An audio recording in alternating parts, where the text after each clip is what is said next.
The NFL draft is 1 month away, and that means in your dynasty leagues, you are probably starting to dust off the app that you're using and probably starting to look at some rookie rankings.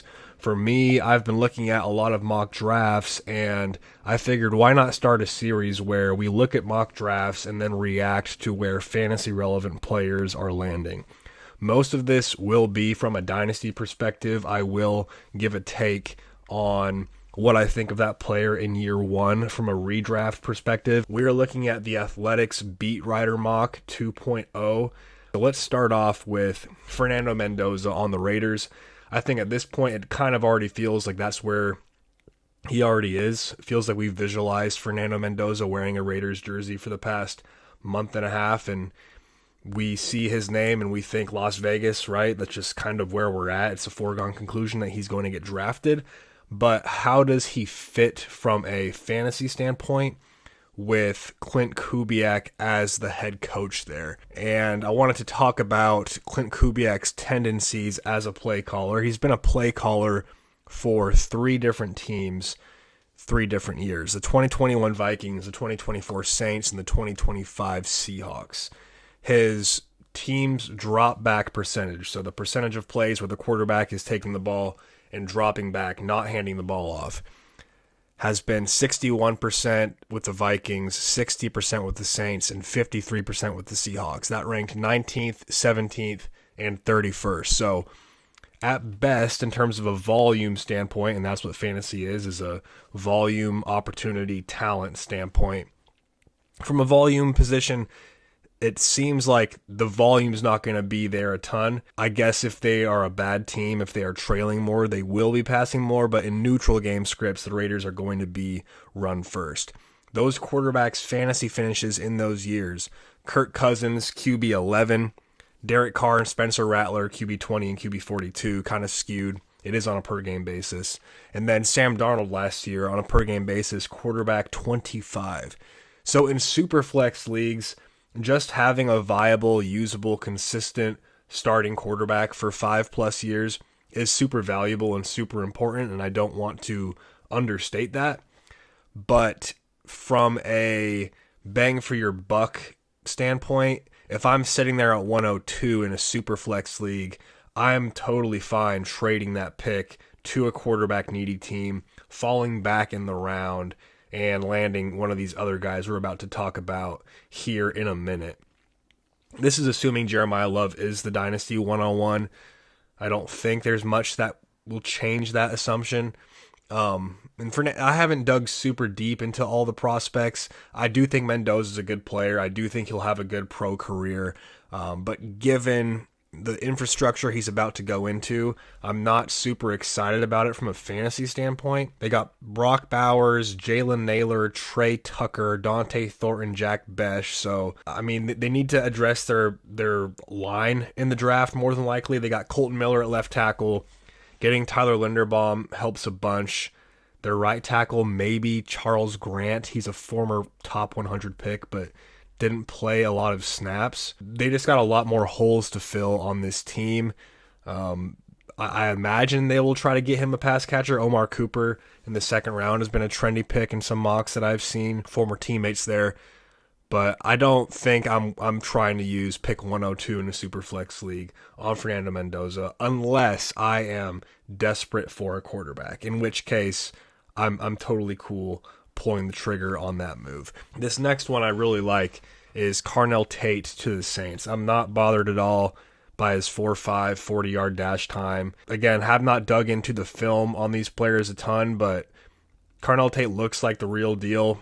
When you have a guy who can separate downfield without that elite speed, physical, he's big, he's deceptive, he's good contested catch guy. As far as the fit with the Saints goes, Olave is entering the final year of his deal. I'd imagine he gets extended this season, but the Saints have kind of been in cap hell the past however many years, and I'm sure they will be the next however many years. I don't think they're going to mess around and let Chris Olave walk. This is actually a really nice financial timeline. You get to extend Chris Olave so he gets paid, and then your number 2 receiver, who's also a really talented guy, 8th overall pick if they select him here, would be talented player on a cheap, cost-effective rookie contract. And the reason I really like Carnell Tate here from a fantasy standpoint, a nice moment or two with the Bengals last year, but we know who Noah Fant is at this point. Now, Kellen Moore is the Saints head coach and play caller, and Kellen Moore has had a top 10 passing offense in terms of volume in 5 of his 7 years as a play caller. In 2019, he had two 1,000 yard receivers, Amari Cooper and Michael Gallup. 2020, he had 3 receivers with at least 840 receiving yards. That was Lamb, Gallup, and Cooper. In 2021, once again, 3 receivers with at least 800 receiving yards. And then in 2024, the most recent time that Kellen Moore has had 2 really strong receiving options, each with less than 100 targets because Philly ran the ball so much. They combined for 1,900 yards and 15 touchdowns. Now, I'm not calling Carnell Tate and Chris Olave A.J. Brown and Devontae Smith, but that would be the most potent 1-2 punch he's had since those 2 players. And each of those guys had less than 100 targets and combined for 1,915 touchdowns. Last year in New Orleans, it was Chris Olave and Juwan Johnson. Olave was wide receiver 5. Juwan Johnson, tight end 10. Can this offense support 2 productive fantasy receivers? I 100% think so. And I think if we're talking real life football, I'm actually pretty bullish on the Saints. Their center, Eric McCoy, was a top 15 center last year, according to PFF. Their last 2 first-round picks were spent on tackles. They just got a guard from the Bills, David Edwards. They're investing in their running game. They just got Travis Etienne. If Tyler Shuck can take a leap in year 2, I am all in on the Saints. And another little note I wrote down here is Olave was in the slot on 262 snaps last year, the highest rate of his career. I think drafting a good outside receiver like Carnell Tate would be a good opportunity to keep Olave in that slot role. And obviously Olave can play both, but if that was something Kellen Moore liked doing last year, I believe that was year 1. Last year was Kellen Moore's rookie year as a head coach. If he put Olave in the slot more than he's ever been there in his career with no legit receiver on the outside, I would imagine he's going to feel a lot more empowered to do that with a guy like Carnell Tate at 6'3", lining up outside the numbers. The next pick here is Mekhi Lemon to the Rams at 13. Now, from a redraft standpoint, I don't like it. It feels a little bit like Emeka Egbuka to the Buccaneers, right? Except Devontae Adams isn't coming off of a horrific injury. The difference between Egbuka last year and Mekhi Lemon on the Rams this year would be Chris Godwin had that horrible injury. Mike Evans was entering a contract year and was a little older. And Egbuka kind of had an opportunity to hit the ground running because of Chris Godwin's injury. Puka Nacua and Devontae Adams are holding it down from week 1 on. Knock on wood, God forbid, some sort of training camp preseason injury. But from a dynasty perspective, really, really, really like this fit for the Rams. He's going to be buried on that depth chart for a year. I would imagine they extend Puka Nacua. He is extension eligible this year. Don't imagine that he would walk. But Devontae Adams is entering the final year of his deal. Tutu Atwell's out of there. Their best remaining receivers are Kenota Mumfield, Jordan Whittington, Tyler Scott, a few practice squad guys who were undrafted free agents. And then from a fit standpoint, Tutu Atwell lined up in the slot on 65% of his snaps last year. That lines up almost perfectly with how Lemon was used at USC. He lined up in the slot on 70% of his snaps in each of the past 2 years, including last year I think was in the 80s. Either his most recent year or the year before that, it was up in the 80s. Puka Nacua played in the slot a little bit last year, but played outside more. It was like 60%, 66% of Puka snaps were out wide. And the reason I really like this fit projecting forward is that's all Devontae Adams does. Like, that's going to open up an opportunity for Puka to move outside. And if that clears up more slot snaps, well, they have a guy. He's gotten the Amon-Ra St. Brown comp a lot. I just think any offense led by Sean McVay, regardless of who the quarterback is, I'm going to feel pretty high on. And I know we don't know what that looks like without a number one overall pick, right? Jared Goff was a top selection. Matthew Stafford was a top selection.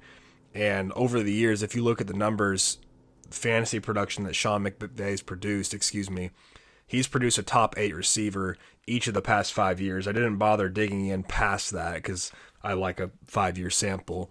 But last year, Puka Nacua, wide receiver 2. The year before, wide receiver 8. The year before, wide receiver 6. Before Puka Nacua, it was Cooper Kupp, wide receiver 3, wide receiver 1. Now, his second wide receiver has not been quite as prolific as Davante Adams was this year. He was wide receiver 10, but still pretty good production. Robert Woods in 2021 was wide receiver 22. And then in 23 and 24, Cooper Kupp as the second option was still a high-end wide receiver 3. So I like Mekhi Lemon a lot from a dynasty perspective if he goes to the Rams. Redraft, not quite as excited. I would really temper expectations. Think about Luther Burden this year on the Bears, right? Really talented player, second-round pick, but buried behind a few skilled guys on offense. That would be a similar story to Mekhi Lemon with a very clear path to relevance forward, understanding that Davante Adams is entering his last year, more than likely, for the Rams. And again, I don't think they're going to let Puka Nacua walk. I could be wrong, but they're going to need someone to pair with Puka, especially like they're not going to grab someone who's as good as Matthew Stafford, right? Surely they're not going to go from Goff to Stafford to someone of that level. And when you're downgrading at quarterback, you need to support him. And having another weapon like that, Nacua and Lemon, would be a pretty nice pairing for any quarterback to kind of slide into and take. I can just see that being a pretty good fit there. Now, this was the most appealing one to talk about for me just because it's the most interesting, a little head scratching, but the more I dig into it, the better I feel about it. Jeremiah Love to the Ravens at 114. A lot of people think he's a top 3 player in this class. I've read some people think he is the best player regardless of position, full stop, in this class. First year for Declan Doyle as the offensive coordinator for the Baltimore Ravens. If we're looking at his career timeline, started off as a student assistant at Iowa in 2016. Then for the Saints, he was an offensive assistant for 3 years. Then for the Broncos, he was the tight ends coach in 2023, 2024. Last year, the offensive coordinator was his title for the Bears, but Ben Johnson, the head coach, was calling the plays. For all intents and purposes, this will be Declan Doyle's first opportunity to call the plays for an NFL offense. And this is how coaching trees are formed, right? We automatically assume or hope that someone underneath Coach X is going to run a similar offense that they learned with their own twist on it. And it's going to be impactful and effective, like the McVay, Shanahan, LaFleur tree. So, Declan Doyle, Baltimore, some similar dynamics, I would say, between the Ravens and the Bears is they have a mobile quarterback and a run-first offense. And if Jeremiah Love did go to the Baltimore Ravens, like he was selected in this mock draft, if he did land there, they would have the opportunity to kind of replicate that. DeAndre Swift and Kyle Monangai last year, it was a split backfield. Swift got 56% of the snaps. Monangai got 44% of the snaps. Henry and Love, from a skill set standpoint, assuming Love is what people say he is, he's going to be in the realm of Bijan Robinson, Jahmyr Gibbs, those guys, if those projections wind up, coming to fruition. I know Derrick Henry's at the later stages of his career, but Love and Henry kind of feels like a little more balanced version of Gibbs and Montgomery of the past few years, right? Like you have an absolute bruiser, you have an electric dynamic home run hitter, and then you have Lamar Jackson as well. I would assume Jesse Minter, is that his name? Is it Jesse Minter or Kevin Minter? I think it's Jesse Minter, yeah. I would assume Jesse Minter being a defensive guy, I don't want to stereotype, but you'd probably want to run the ball. Last year, Baltimore was first in the NFL in rushing in terms of percentage of their plays. They've been at the top of the league the past handful of years in that category. Chicago was also run heavy. Ben Johnson, if he had it his way, would run the ball 40 times a game. The Bears rushed the ball on more than 45% of their snaps last year. The one reservation I have with this is they have to reconfigure their run game a little bit. They lost Tyler Linderbaum, who is one of the best run blocking centers in the league. Patrick Ricard, a fullback, one of the few left at the position. He's gone. Charlie Kolar, one of the better blocking tight ends in the league. He's gone. They did add guard John Simpson from the New York Jets, but I would be kind of surprised if they didn't get Venga Ioane. Is that how you pronounce it? Venga Ioane from Penn State, the guard, the interior lineman. I just think they need to, they're solid at their tackles. Roger Rosengarten and Ronnie Stanley. They seem to have those positions kind of nailed down, but the interior of that line needs to be addressed. Adding a guy who does have pass-catching chops. Derrick Henry's not a great pass-catching back. A guy who can create in space. Is a guy like that more valuable when you don't have great protection up front? I think we kind of saw that with David Montgomery and Jahmyr Gibbs, right? With Frank Ragnow retiring for the Lions, they could not get as much push and as many lanes in the run game inside. And so maybe David Montgomery was used less just because Jahmyr Gibbs is incredible, right? But maybe he was used less because he's not going to necessarily create misses in space. And when you don't have a great line, you need a guy who's dynamic who will do that. Maybe they see Jeremiah Love, if he's still there at 14, they decide to go ahead and pull the trigger, which for redraft and dynasty, I would be all over it. Obviously, you would prefer him to go somewhere where he can be the guy from the jump, but assuming the Ravens want to run the ball at a similar clip to what they have been doing the past handful of years, which we don't know yet, but given their history and where Declan Doyle comes from, Ben Johnson, I'm going to guess they want to run the ball a ton. I would be buying any sort of dip on Jeremiah Love as a Baltimore Raven in both formats, redraft and dynasty. Next one, Kenyon Sadiq to the Buccaneers at pick 15. My initial reaction was I don't love it just because Ibuka is there. They still really like Chris Godwin, but after sitting with it for a minute, I don't mind the landing spot at all. I think he would immediately become the most explosive weapon in that pass game. If you include Bucky Irving, I would give you that. If you wanted to say, actually, Bucky Irving would be the most, I would, I wouldn't fight with you on that. I'm not sure Bucky's 40 time. I doubt it was a 4.39. Let's check it out. Bucky Irving 40-yard dash time. 4.55. Slower than Carnell Tate. But that man is shifty. Would be the most explosive weapon in the pass game. Godwin is probably going to get restructured if he does well this season. I'd imagine they keep him. But if he doesn't, he's going to get cut.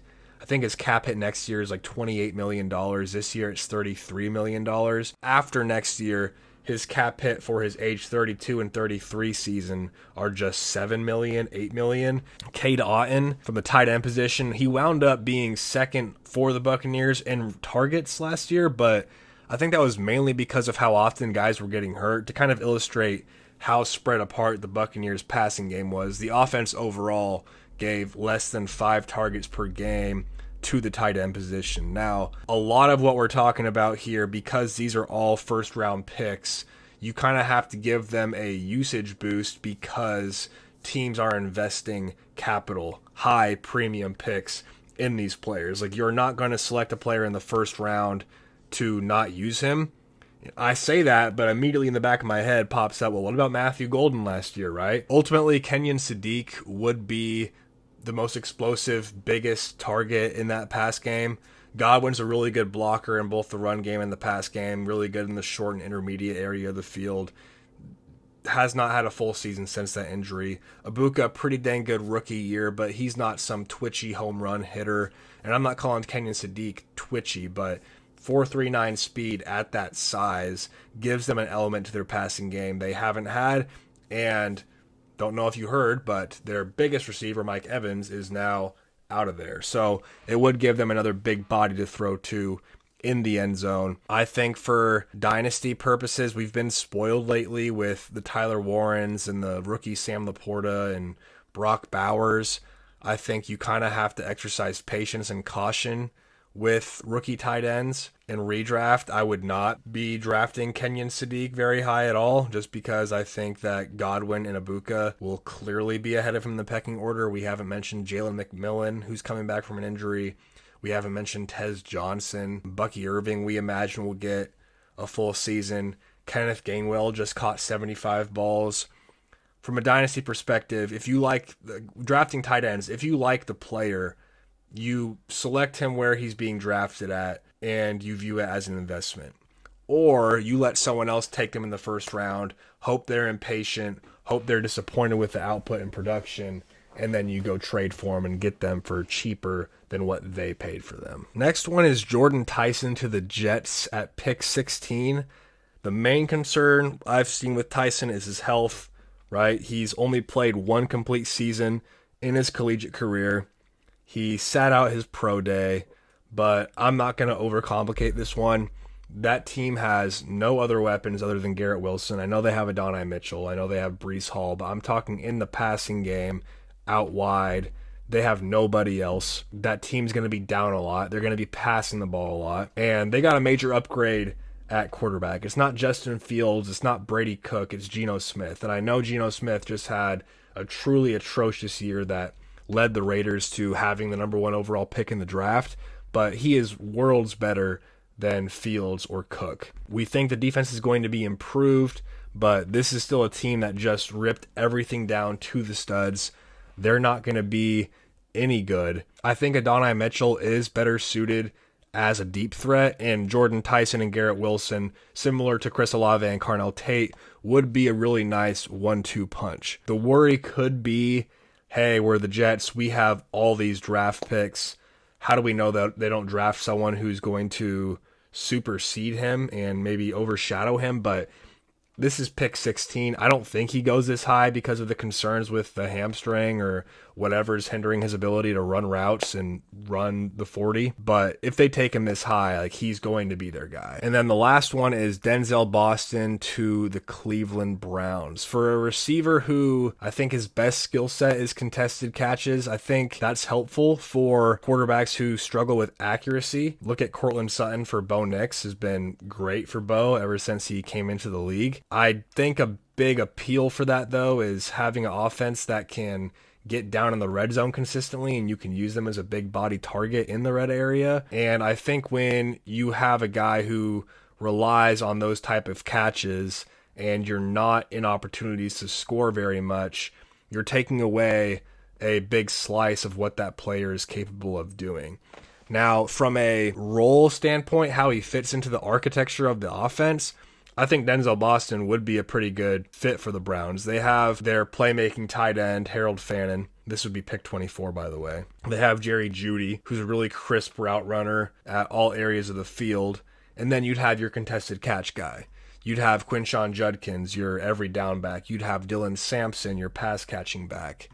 Like, those pieces are coming together really nicely, in my opinion. But with an offense that is so hamstrung by question marks surrounding their quarterback, I would just be a little lower on Denzel Boston. I think for redraft, I would not be having many shares of Denzel Boston because rookie players can often be pretty hyped. Think about Matthew Golden last year. We just got done talking about him. For Dynasty, I still like Denzel Boston. I'm not trying to spend that high of a draft pick on him. Again, I haven't dug too deep into the rookie rankings yet, but most places seem to have Denzel Boston between pick 8 and pick 10. I think the sweet spot in this rookie draft is a top 5 pick in Superflex, so you can get Fernando Mendoza. If it's one quarterback, a top 4 pick. And then once you drop down to Kenyon Sadiq, Jadarian Price, KC Concepcion, sorry if I said that wrong, Denzel Boston, Katron Allen, that's when I start to, can I move off this and maybe get a 2027 first? So if you enjoyed this, please subscribe, drop a like. Let me know in the comments what other type of content you would like to see.